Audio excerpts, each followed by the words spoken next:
Tiens, mon renard, immense homme, car c'est par là. Tu me suis? Bien sûr, je te suis.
J'y suis.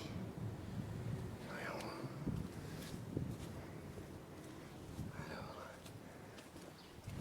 un indice se cachera.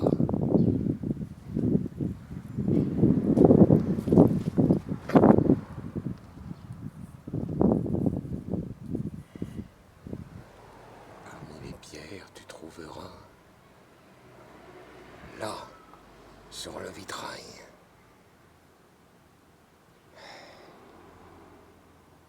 le doigt désigne quelque chose. Une girouette peut-être.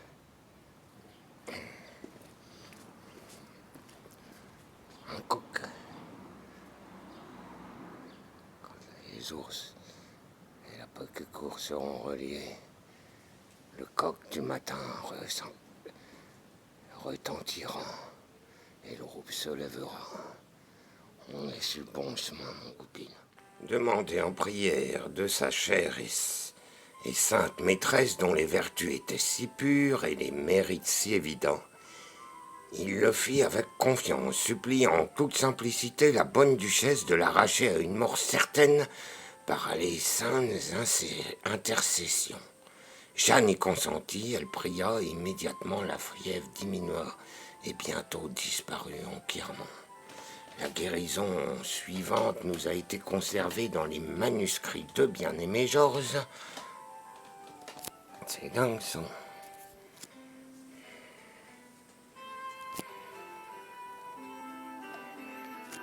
L'homme d'affaires intelligent et dévoué à sa princesse. Il y avait à Bourges un vieux et vénérable prêtre nommé Messire Mathurin, auquel la bonne duchesse avait confié pour lui faire un moyen d'existence les soins de surveiller dans ses heures de loisirs la culture des jardins du palais. Car elle aimait apparaître recevoir des services de ceux à qui elle prodiguait ses bontés. Il demeurait dans une chambre haute de la maison d'un sieur Nicolas Bagny, sur la place qui conduisit à l'église de Monté-Moyen, au logis du roi. Par la porte du grand cerf. Si on en croit le cadastre.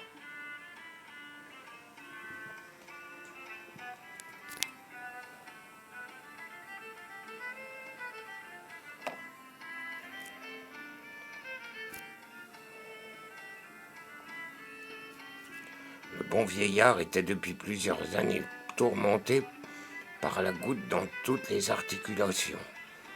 ça c'est parce qu'elle mangeait trop de gaufres. Sans doute. Sans doute si les gaufres il existait déjà. Bon, un bourg sans doute. Avec le miel, parce que...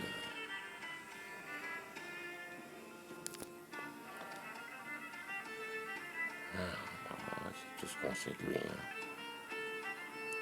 Il n'y a rien d'autre que ça. Il n'y a pas grande trace de ce pauvre bien-aimé Georges, mon enfant, là,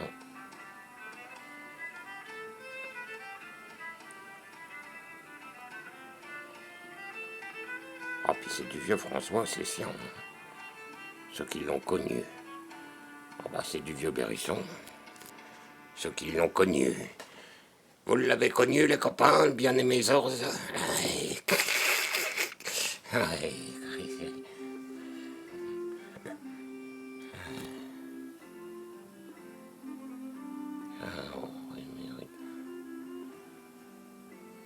Jouer la consolation. Voilà, ouais.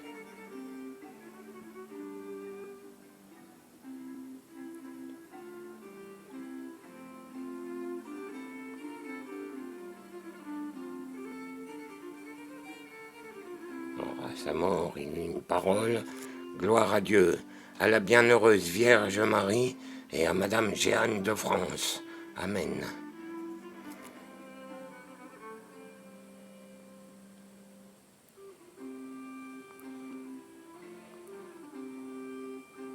Oh, c'est bien.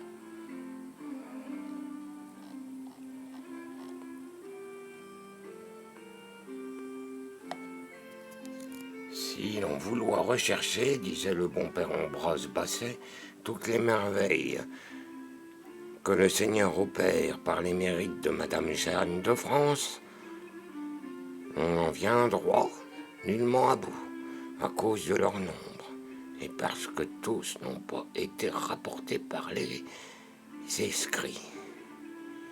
J'en veux dire quelques-uns à cause du grand désir que j'ai d'honorer de lui Dieu et sa mère, à l'effet de contribuer à la gloire et canonisation. Donc alors, c'est gang ça, il y a un truc qui met sa plan. J'ai des écrits retrouvés de l'époque, et la Jeanne de France, petite Jeanne de Valois, était déjà canalisée dans les esprits, si je comprends bien. Mais par quelle religion? Certainement pas celle de Rome. Dans l'esprit des Bérissons, ou des berserkers de l'époque.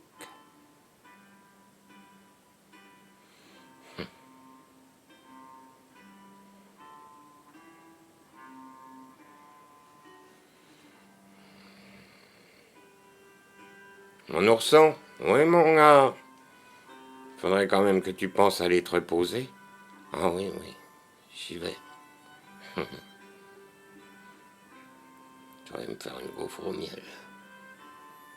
Ça va me permettre de penser et de me rétablir la matière grise.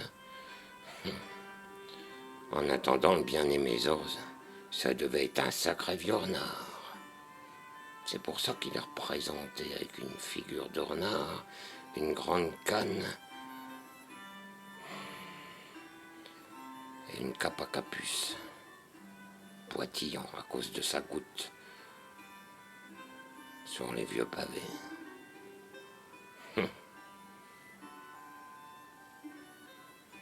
À Bourg, ça devait être le renard de l'époque.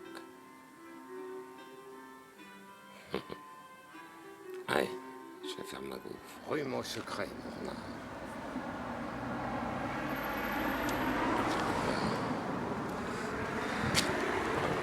Cette petite rue doit mener au Puy Noir.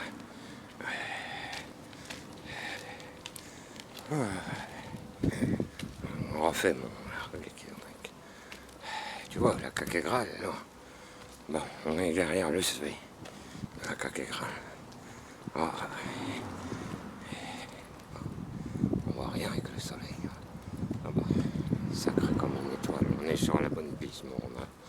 Regarde, le soleil qui se reflète dans la cathédrale.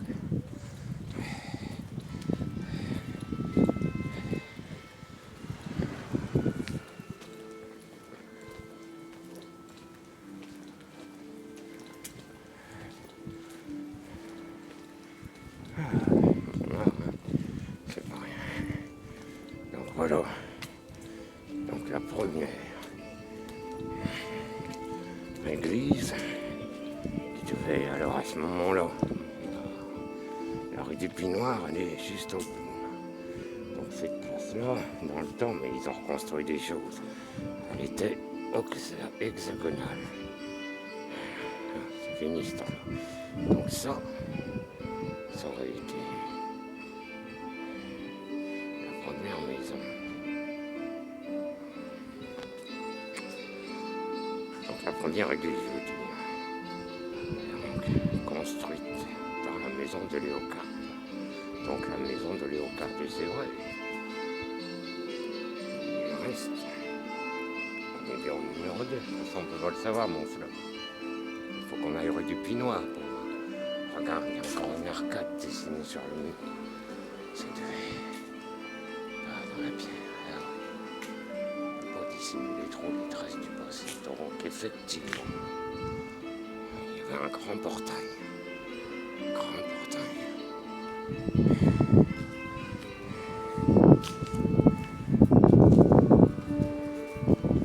Alors, très intéressant.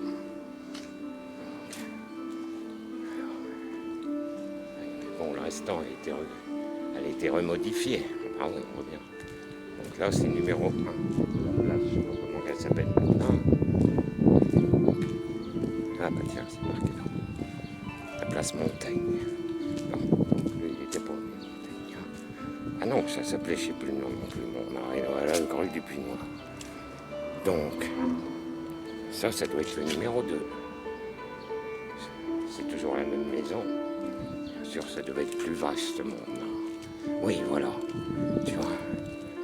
Ah ouais, on voit bien le regard là, sur le côté là, à droite, juste au bout de mon nez.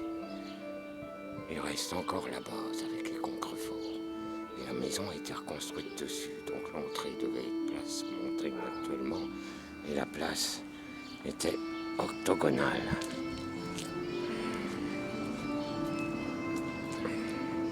Quelle aventure, mon gars. Donc ça, c'est la rue du Pinoir. Avec le coq et l'ancien Carmel. Voilà. Bon, ben voilà, mon gars. Hein. Commence à dénuer les nœuds de la ficelle. Ouais.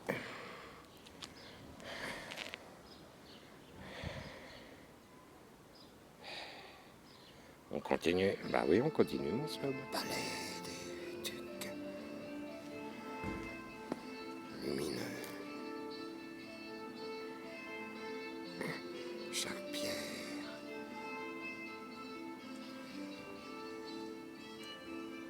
Raconte son histoire, les amis. Et mon là, c'était dans quel coin la chambre de Valentin? Sans doute dans les sous-sols.